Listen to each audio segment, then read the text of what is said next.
talking about my nighttime skin routine for hormonal acne. If you didn't see the first part, please watch it. But just for a little bit of background, I came off the pill a year ago. I was on the pill for 10 years to help with my skin and my period, to regulate it. And then after 10 years, I stopped taking it in February of 2020, and my skin was on a severe decline. I had tons of like really raw, red, and inflamed acne. And I feel like I have finally, after like a year of trial and error, been able to like whittle down my routine to help me deal with my hormonal acne prone skin.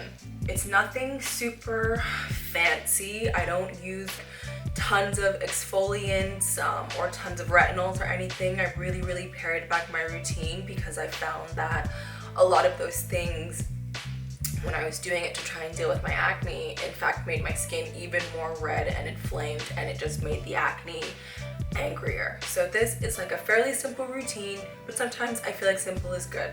And this is what I found that's been working for me. Since it's nighttime, I'm going to be talking a little bit more about like treatments and like, preventative care and scar healing and acne healing. So let's just jump right in.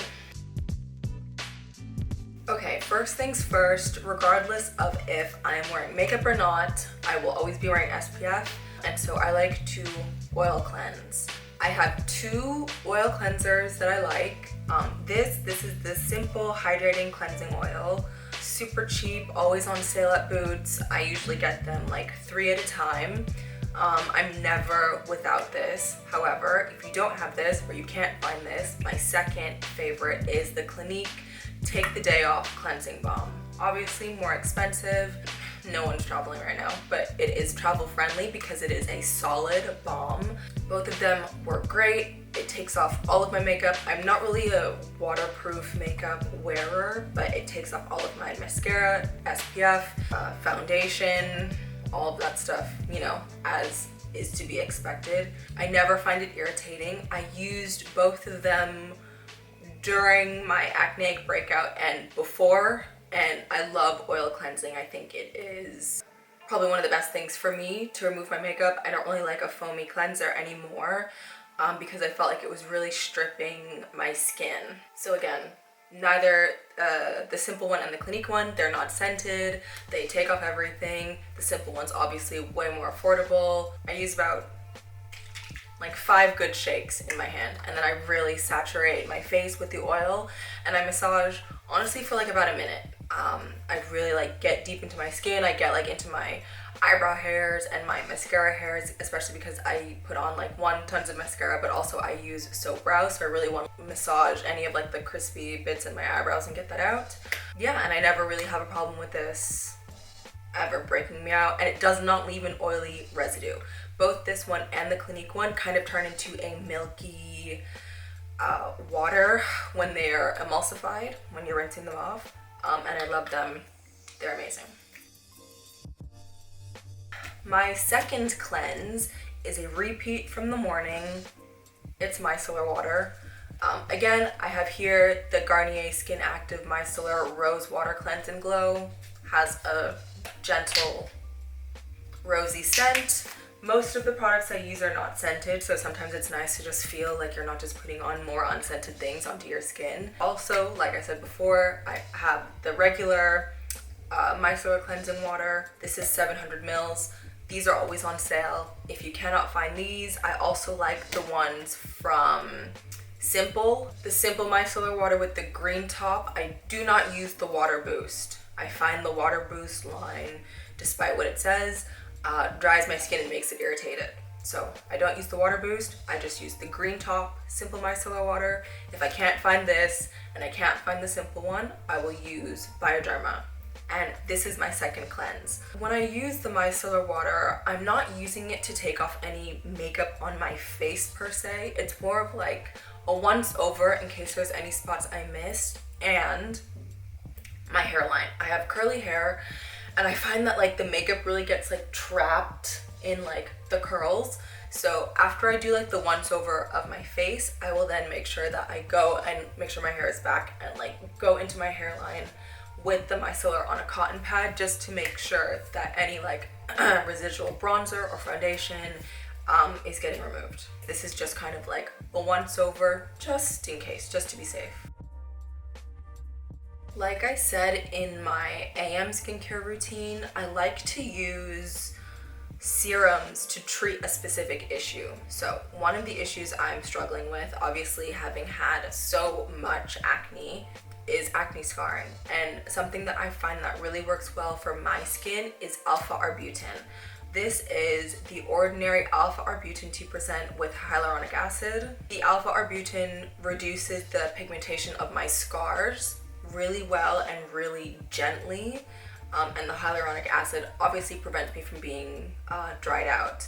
I think that having hyaluronic acid for me is really important because later on, as you're going to see, I use like a stronger acne treatment, which can make me dry out. So I always want to make sure that I am keeping at least like some kind of hydration in my skin, because one, I don't want my skin to dry out and then produce more acne and then get more pore clogging. That would just be a recipe for disaster. So at least the serum helps to make sure that I'm not losing any moisture. Ooh, the sun's coming out and the lighting is going to change. I love that. Just a note about this serum. I have tried the Ordinary's ascorbic acid 8% and alpha-arbutin 2%. It does not agree with me. It was recommended to me by the girl in the shop. I don't think it was anything against her, but the vitamin C, which is what ascorbic acid is, it doesn't work with me. It made my skin feel so itchy and hot. Like if I put it around my face, it would be like a mask of just irritation I would feel. Just a word to the wise, if you're someone who is particularly sensitive, I recommend sticking with the alpha-arbutin and hyaluronic acid. It's much more soothing as opposed to the other one. The other one doesn't work for me. I also didn't really like the texture. It's a bit sticky. This kind of at least like is watery and just kind of melts into your skin and then turns into nothing. So again, since sensitivity is the name of the game, I needed to find a moisturizer that works with my, say it with me, sensitive and acneic skin. And it's CeraVe. It's always been CeraVe. CeraVe is the person who you never really looked at twice, and then all of a sudden they come around again when you're older and you're like, wow, you're really my soulmate, you're the love of my life.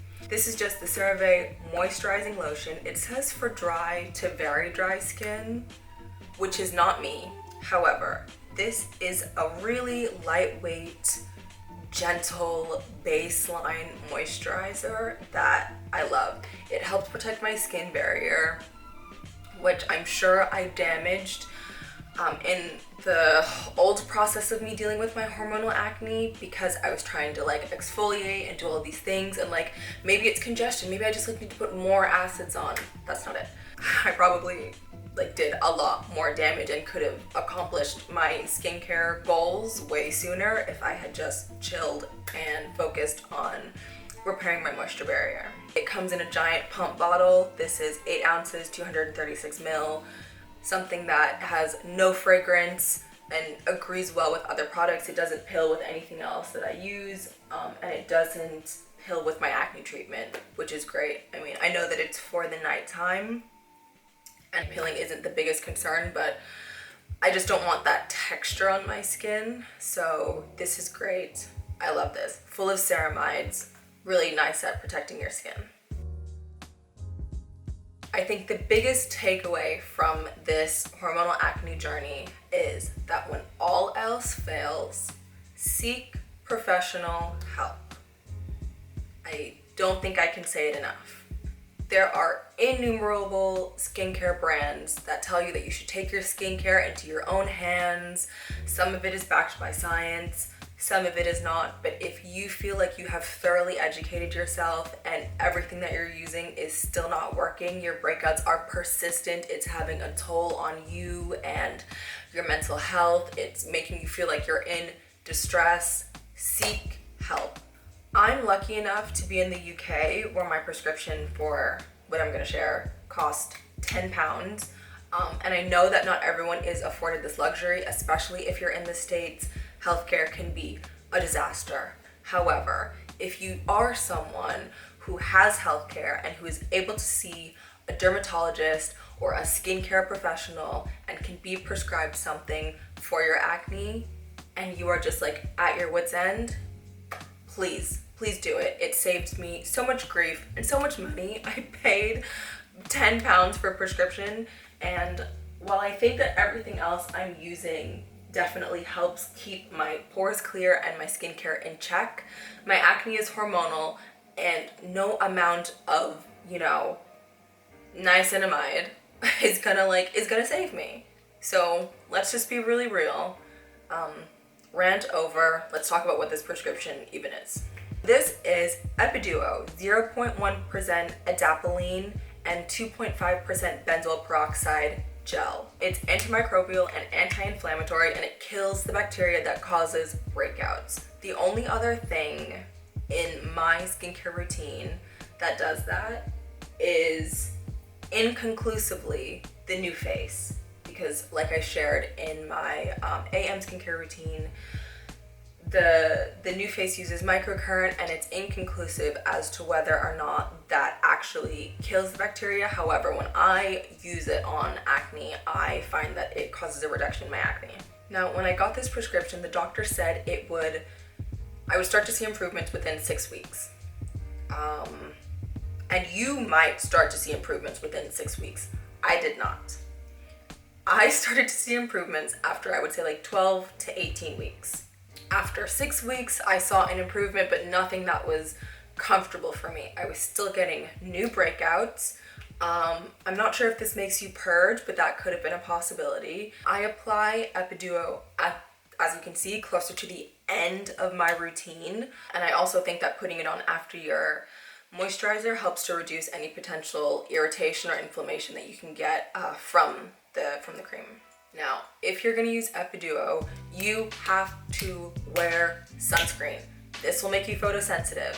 And again, if we're dealing with acne and acne scarring and something that will make you sensitive to the sun, you don't now want to put your face into the sun unprotected, because that will lead to worse scarring that's harder to get rid of. And that defeats the purpose of this whole routine that we're trying to create, because we want nice, clear, glowing skin with the occasional breakout that we can manage. Honorable mentions. The first is the Frey I Am Love Deep Illuminating Oil. I really only use it in the winter, and it's something that I will put on after my moisturizer before I apply my acne treatment.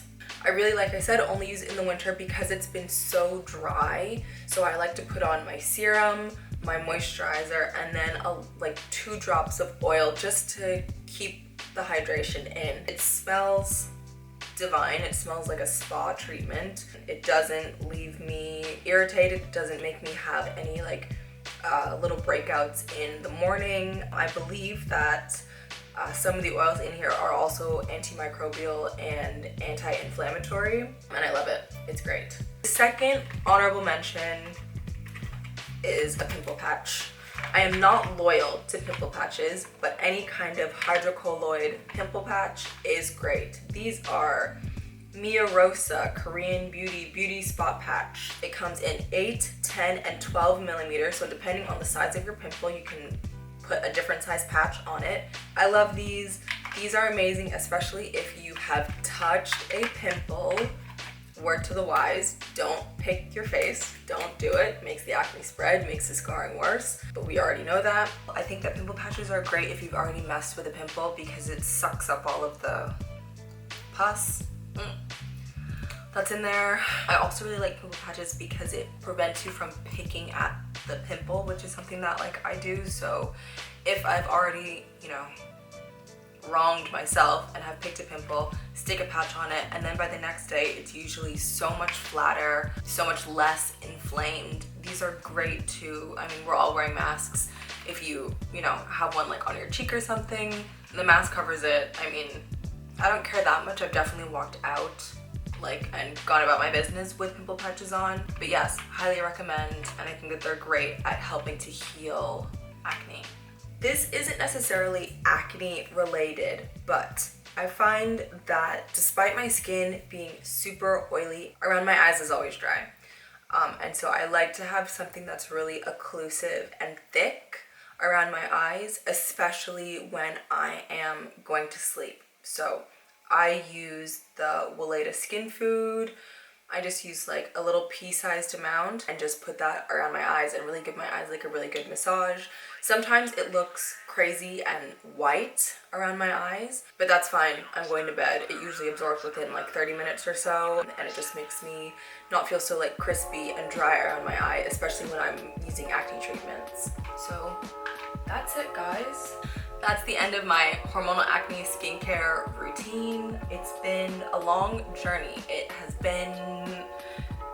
been 12 months since I've figured it out, but it was a really, really hard time to get my skin back on track to where I felt like it should be or to where I'm used to it being.